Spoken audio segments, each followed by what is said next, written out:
Soybean में, मूंग में, उड़द में पीला मोज़ेक वायरस जो होता है, जिसे हम पीलिया रोग के नाम से जानते हैं, बड़ा खतरनाक रोग है। पत्तियां पीली पड़ के सिकुड़ने लगती हैं, उनमें फोटोसिंथेसिस नहीं हो पाता और दाना बीज बहुत ही कम बनता है और उपज में भारी कमी आती है। और ये पीला मोज़ेक जो है, येलो मोज़ेक वायरस जो है, बहुत तेजी से फैलता है और बहुत जल्दी पूरे फील्ड को कवर कर लेता है और काफ़ी हानि देखने को मिलती है। इसका शुरुआत से ही नियंत्रण करना जरूरी है। क्या है ये रोग, कैसे फैलता है, कैसे इसका हम नियंत्रण कर सकते हैं, आज मैं इसी बात पर चर्चा करूंगा। पीलिया रोग जिसे हम समझते हैं, ये येलो मोज़ेक वायरस है। ये एक वायरस है। वायरस के माध्यम से ये पौधों में फैलता है और वायरस खुद नहीं चलता है, ये हवा से नहीं जाता है, ये वायरस पानी से नहीं जाता है। ये वायरस को ले जाने का ये कीट होता है जिसे हम व्हाइट फ्लाई कहते हैं, सफेद मक्खी। तो सफेद मक्खी इस वायरस को एक पौधे से दूसरे पौधे में, दूसरे से तीसरे और इस तरह से पूरे खेत में इस वायरस को फैलाती है। जब ये सफेद मक्खी पत्तियों का रस चूसती है तो उस रस के साथ ये वायरस उसके शरीर में चला जाता है और जब दूसरे स्वस्थ पौधे का ये रस चूसती है तो वो इन्फेक्ट कर देती है, वो वायरस को उस पौधे पर छोड़ देती है और वो वायरस दूसरे पौधे में भी आ जाता है। इस तरह से जितनी व्हाइट फ्लाई होंगी, जितनी सफेद मक्खी होंगी, पूरे खेत में वायरस को फैलाएंगी। तो ये वायरस बहुत तेजी से फैलने लगता है। तो ये वायरस जो है, ये सफेद मक्खी व्हाइट फ्लाई से फैलता है और ये शुरुआत में आसपास के पौधों से आता है। आसपास की जो घास उग रही है, खरपतवार होती है, वहां ये वायरस रहता है और वहां से इस कीट के द्वारा ये हमारे खेत में आता है। सोयाबीन में काफी इसका नुकसान होता है, मूंग में भी येलो मोज़ेक वायरस रहता है, उड़द में भी येलो मोज़ेक वायरस रहता है। पत्तियां सिकुड़ने लगती हैं। आप इस रोग को अच्छे ढंग से पहचानते होंगे। अब इसके नियंत्रण के लिए हमें वायरस को खत्म नहीं करना है। वायरस खत्म नहीं होता है, हमें वायरस का जो स्प्रेड हो रहा है, वायरस जो फैल रहा है, उसको रोकना होता है। इसको रोकने के लिए इसका जो वेक्टर, इसका जो वाहक है, वो है व्हाइट फ्लाई। उसको हमें रोकना होगा, उस कीट को नियंत्रण करना होगा, तभी हम इस रोग को रोक सकते हैं। अगर हम व्हाइट फ्लाई को नहीं रोक पाएंगे, उसकी पॉपुलेशन को कंट्रोल नहीं करेंगे, तो ये फिर रोग नहीं रुकेगा, पूरे खेत में फैलेगा। इसलिए आपको क्या करना है, व्हाइट फ्लाई को कंट्रोल करना है। इसके लिए जो इंसेक्टिसाइड है वो है थायोमिथॉक्सोम। अब ये थायोमिथॉक्सोम कई फॉर्मेशन में आता है, लेकिन आपको लेना है 25% WG। वाटर ग्रेनुअल्स हैं, ये वाटर सोल्यूबल ग्रेनुअल्स हैं। थायोमिथॉक्सोम 25% वाला, और 1 एकड़ में 200 लीटर पानी में आपको केवल 80 ग्राम घोल करके इसका सही ढंग से स्प्रे कर देना है। तो ये वायरस कंट्रोल हो जाएगा।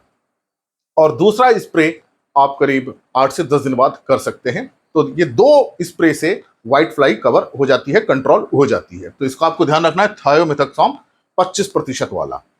ये मात्रा मैंने आपको लिखी है, 80 ग्राम 200 लीटर पानी में घोल के 1 एकड़ खेत के लिए पर्याप्त है। लेकिन अगर व्हाइट फ्लाई के साथ सूंडी भी है, स्टेम फ्लाई है, आपके खेत में सूंडी हो रही है, तो उसमें फिर एक दूसरी दवा आती है जो थायोमिथॉक्सोम के साथ मिक्स रहती है। ये पहले से ही रेडी मिक्स दवा है, पहले से मिक्स है। थायोमिथॉक्सोम, उसमें ऐसा लिखा होगा 12.6% प्लस लैम्डा साई साई हेलोथ्रिन। ये साई है, सार नहीं है, साई हेलोथ्रिन। साई हेलोथ्रिन 9.5% जेडसी इसका फॉर्मुलेशन है और ये दवा केवल 50 मिलीलीटर पर्याप्त होती है 1 एकड़ के लिए। 200 लीटर पानी में घोल के आपको इसका स्प्रे कर देना है। तो अगर सूंडी भी हो रही है, स्टेम फ्लाई भी हो रही है, व्हाइट फ्लाई भी है, तो आप इस वाले कॉम्बिनेशन को प्रयोग करें, थायोमिथॉक्सोम प्लस लैम्डा साई हेलोथ्रिन। और अगर केवल व्हाइट फ्लाई है तो आप थायोमिथॉक्सोम का स्प्रे करें, इससे कंट्रोल हो जाएगा। तो आपको 2 स्प्रे करने हैं। दूसरा स्प्रे आप 10 दिन पे कर दीजिए, कंट्रोल हो जाता है स्प्रे। लेकिन सुबह या शाम के समय हमें करना चाहिए। अगर बारिश की संभावना हो रही हो तो हमें यह स्प्रे नहीं करना चाहिए, क्योंकि बारिश के पानी के साथ ये बह जाता है। तो कम से कम स्प्रे करने के 7-8 घंटे तक बारिश ना हो, तक ये दवा असर करते, इस बात का आप ध्यान रखें। इसके साथ साथ आपको क्या करना है, जो रोगी पौधे हैं, शुरुआत से ही हमें अपने खेत में ध्यान रखना है, क्योंकि ये एक पौधे से दूसरे पौधे में फैलता है। ये अचानक से सारे पौधों में नहीं आता। पहले एक पौधा इन्फेक्ट होगा, फिर दूसरा, तीसरा, फिर धीरे धीरे फैलेगा। तो जैसे ही आपको कोई पौधा संक्रमित दिखाई देता है जिसमें येलो मोज़ेक वायरस आ रहा है, उसको उखाड़ लीजिए और उसको खेत के बाहर कोई गड्ढा बना के उसमें दबा दीजिए। उसको छोड़िए मत, खुला मत छोड़िए, क्योंकि खुला छोड़ेगा तो व्हाइट फ्लाई फिर से उसमें से रस चूसेगी, पत्ती का दूसरी जगह फैला देगी। तो उसको गड्ढे में दबाना जरूरी है। तो आप ये 2 काम करें। व्हाइट फ्लाई को कंट्रोल करने के लिए इन दोनों में किसी एक दवा का छिड़काव कर दें। दूसरा, जो पौधे संक्रमित हो गए हैं, अस्वस्थ हैं, जिनमें ये रोग आ गया है, उनको उखाड़ के गड्ढे में दबाएं। शुरुआत से ही अगर आप इसका कंट्रोल कर लेंगे तो ये रोग कम फैलेगा और आपको इसकी अच्छी उपज मिलेगी। तो ये रोग व्हाइट फ्लाई से फैलता है, कीड़े से फैलता है। इस कीड़े को रोकना जरूरी है, कोई और दवाई काम नहीं करेगी, केवल इस कीट के नियंत्रण से ही ये रोग कंट्रोल होगा।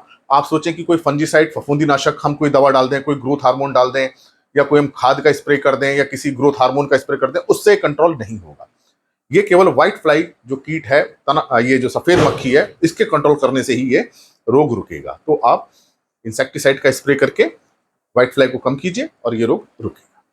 आशा है मेरी बात आपकी समझ में आई होगी, किस तरह से हम येलो मोज़ेक वायरस, जो पीला मोज़ेक वायरस है, उसको रोग को हम कम कर सकते हैं और अपने खेत में अगर सही ढंग से हमने स्प्रे कर लिया तो पूरा कंट्रोल कर सकते हैं।